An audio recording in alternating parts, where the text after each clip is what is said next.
മുഖ്യമന്ത്രി പിണറായി വിജയൻ കരുതിയത് NSSനെയും SNDPയെയും ഒന്നിപ്പിച്ച് കുളം കലക്കി കൂടെ നിർത്താമെന്നായിരുന്നു. എന്നാൽ ഇപ്പോൾ രണ്ടുപേരും കൈവിട്ടു. വെറും 8 ദിവസം കൊണ്ട് എല്ലാം പൊട്ടിപ്പാളീസായിരിക്കുന്നു. സുഗു നായർ കോൺഗ്രസ് ചായ്വിലേക്കും വെള്ളാപ്പള്ളി BJP ചായ്വിലേക്കും മാറിക്കഴിഞ്ഞു എന്നുള്ളതാണ് സത്യം. NSSും SNDPയും തെറ്റിപ്പിരിഞ്ഞത് ഈ കാലഘട്ടത്തിൻ്റെ ആവശ്യമായിരുന്നു. കേരളം ഇതുവരെ കണ്ടതിൽ വെച്ച് ഏറ്റവും ദിഷണാശാലികളും അതിനപ്പുറം ജാതിമത രാഷ്ട്രീയ ചിന്തയ്ക്കപ്പുറം ആദരിക്കപ്പെടുന്നവരുമായ ഗുരുദേവനും മന്നത്ത് പത്മനാഭനുമാണ് ഈ രണ്ട് പ്രസ്ഥാനത്തിൻ്റെയും സൃഷ്ടികർത്താക്കൾ എന്ന് പറയുന്നത്. അവർ രൂപം കൊടുത്തൊരു പ്രസ്ഥാനം എന്ന് പറയുന്നത് ജനങ്ങൾക്ക് ആശ്രയവും അഭയകേന്ദ്രവും ആകേണ്ടുന്നതാണ്. എന്നാൽ ഇപ്പോഴത്തെ ഈ പ്രസ്ഥാനത്തിൻ്റെ മുതലാളിമാർ കേരളത്തിൽ തുടക്കം കുറിച്ചത് ഒരു ബോംബുണ്ടാക്കുന്ന ഫാക്ടറിക്കായിരുന്നു. ഇതുവരെ കേരളം കണ്ടിട്ടില്ലാത്ത തരത്തിൽ വർഗീയത വിളിച്ചു പറയുകയും പ്രത്യേകിച്ച് മുസ്ലിം സഹോദരങ്ങളെ പുലഭ്യം പറയുകയും ചെയ്യുക എന്നുള്ളത് മാത്രമായിരുന്നു ഇവരുടെ ലക്ഷ്യം. ഗുരുദേവനും മന്നത്തുമൊക്കെ ജീവിച്ചിരിപ്പുണ്ടെങ്കിൽ ചൂലെടുത്തടിക്കുമായിരുന്നൊരു കുറ്റമാണ് ഇവർ നടത്തിയത്. പക്ഷേ ഏറ്റവും അപകടകരമായി മാറാൻ സാധ്യതയുണ്ടായിരുന്ന ഈ NSS SNDP ഐക്യമാണ് ഇപ്പോൾ തകർന്ന് തരിപ്പണമായത്. അതാണ് ദൈവനിയോഗം എന്നൊക്കെ പറയുന്നത്. ഇവർ പറഞ്ഞാൽ ഒരാളും അവരുടെ വീട്ടുകാർ പോലും വോട്ട് നൽകുന്നില്ല എങ്കിലും ഇവരുടെ കയ്യിൽ ഒരു സമുദായത്തിൻ്റെ പിൻബലമുള്ളതുകൊണ്ട് സമൂഹത്തിൽ അത് വലിയ പ്രത്യാഘാതം ഉണ്ടാക്കുന്നത് തന്നെയാണ്. അതുപ്രകാരം ഈ ബന്ധം തകർന്നത് നല്ല സൂചനയാണ് ലഭിക്കുന്നത്. അതായത് സമുദായ ശാക്തീകരണത്തിൻ്റെ പുതിയ അധ്യായമെന്ന് വിശേഷിപ്പിച്ച NSS SNDP സഖ്യനീക്കം ചില കടമ്പകളിൽ തട്ടി നിലം പൊത്തിയത് CPMൻ്റെയും പിണറായി വിജയൻ്റെയും നെറികെട്ട വർഗീയ രാഷ്ട്രീയത്തിനേറ്റ ഒരു തിരിച്ചടി തന്നെയാണ്. ഇരു സമുദായങ്ങളുടെയും ബാധിക്കുന്ന പൊതു ആവശ്യങ്ങൾ ഉയർത്തുന്നതിന് പകരം പ്രതിപക്ഷ നേതാവായ VD സതീശനെ കടന്നാക്രമിക്കലായിരുന്നു ഈ രണ്ട് മുതലാളിമാരുടെയും പരിപാടി എന്ന് പറയുന്നത്.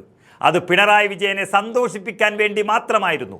ഐക്യത്തിന് ആഹ്വാനം ചെയ്ത ഇരു സമുദായ നേതാക്കളുടെയും മനസ്സിലിരിപ്പ് മുഴുവനും അധികാരത്തോടുള്ള ഭ്രമമായിരുന്നു. SNDP യോഗം ജനറൽ സെക്രട്ടറി വെള്ളാപ്പള്ളി നടേശൻ മുന്നോട്ട് വെച്ച ഒരു ഐക്യാഹ്വാനത്തിന് നിമിഷങ്ങൾക്കുള്ളിൽ NSS general secretary Sukumaran Nair കൈകൊടുത്തുവെങ്കിലും ഡയറക്ടർ ബോർഡ് ചേർന്ന് ആ നീക്കമെല്ലാം തള്ളിയതോടെ ഐക്യ സ്വപ്നങ്ങൾക്ക് 8 ദിവസത്തെ ആയുസ് മാത്രമേ ഉണ്ടായിരുന്നുള്ളൂ. സമദൂരത്തിൽ ഉറച്ചു നിൽക്കുമെന്ന് പ്രഖ്യാപിക്കുമ്പോൾ തന്നെ പ്രതിപക്ഷ നേതാവിനെതിരെ ജനറൽ സെക്രട്ടറി രംഗത്തെത്തിയത് രാഷ്ട്രീയ നിലപാടിനെ പൊതുമധ്യത്തിൽ സംശയത്തിൽ നിർത്തുകയാണ് ചെയ്തത്. SNDPയെ പോലെയല്ല NSSൽ സെക്രട്ടറിയെ തിരുത്തിക്കാനും നിലപാട് മാറ്റാനും NSSൻ്റെ ഡയറക്ടർ ബോർഡിനെ സാധിച്ചിട്ടുണ്ട് എന്നുള്ളതാണ് വലിയ കാര്യം. എന്നാൽ മുസ്ലിങ്ങളെ മുഴുവൻ പുലഭ്യം പറഞ്ഞ് നടന്ന വെള്ളാപ്പള്ളിയെ തിരുത്താൻ ഇവിടെ ആരുമുണ്ടായിരുന്നില്ല എന്ന് മാത്രമല്ല, ഇത് കേട്ട കേന്ദ്രത്തിലെ BJP ഒരു പുരസ്കാരവും നൽകി ആദരിക്കുകയും ചെയ്തു. ഈ ഐക്യനീക്കവും BJPയുടെ സൂത്രമാണെന്ന് മനസ്സിലാക്കാൻ NSSന് കൂടുതൽ സമയമൊന്നും വേണ്ടി വന്നില്ല. കാരണം ഐക്യത്തിനുള്ള പ്രാഥമിക ധാരണയ്ക്ക് പിന്നാലെ തുടർ നടപടികൾക്കായി വെള്ളാപ്പള്ളിയുടെ മകനും BDJS എന്ന NDA സഖ്യകക്ഷിയുടെ അധ്യക്ഷനുമായ തുഷാർ വെള്ളാപ്പള്ളിയെ നിയോഗിച്ചതാണ് NSSൻ്റെ പിന്നോട്ട് പോക്കിനുള്ള പ്രധാന കാരണം. NDAയിലെ ഘടകകക്ഷിയാണ് നിലവിൽ BDJS എന്ന് നമുക്കറിയാം. ഇത്തരമൊരു രാഷ്ട്രീയ പാർട്ടി നേതാവിനെ ചർച്ചകൾക്ക് അയച്ചതുവഴി ഐക്യനീക്കത്തിന് രാഷ്ട്രീയ സ്വഭാവം കൈവന്നുവെന്നാണ് NSSൻ്റെ ഡയറക്ടർ ബോർഡ് തുറന്നടിച്ചത്. ഐക്യത്തിന് രാഷ്ട്രീയമില്ലെന്നും തങ്ങളുടെ നിലപാട് സമദൂരമാണെന്നും ആവർത്തിക്കുന്നതിനിടെ NDA നേതാവ് ചർച്ചകൾക്കിടനില നിൽക്കുന്നത് NSSന് ഇഷ്ടപ്പെട്ടില്ല. SNDP നേതൃത്വത്തിനാകട്ടെ BDJS മുഖേന NDA മുന്നണിയോടുള്ള താൽപ്പര്യം ഇപ്പോഴും വ്യാപകമായി നിലനിൽക്കുന്നുമുണ്ട്. അതായത് വെള്ളാപ്പള്ളിയുടെ താൽപ്പര്യം BJP ആണെന്ന് ചുരുക്കം.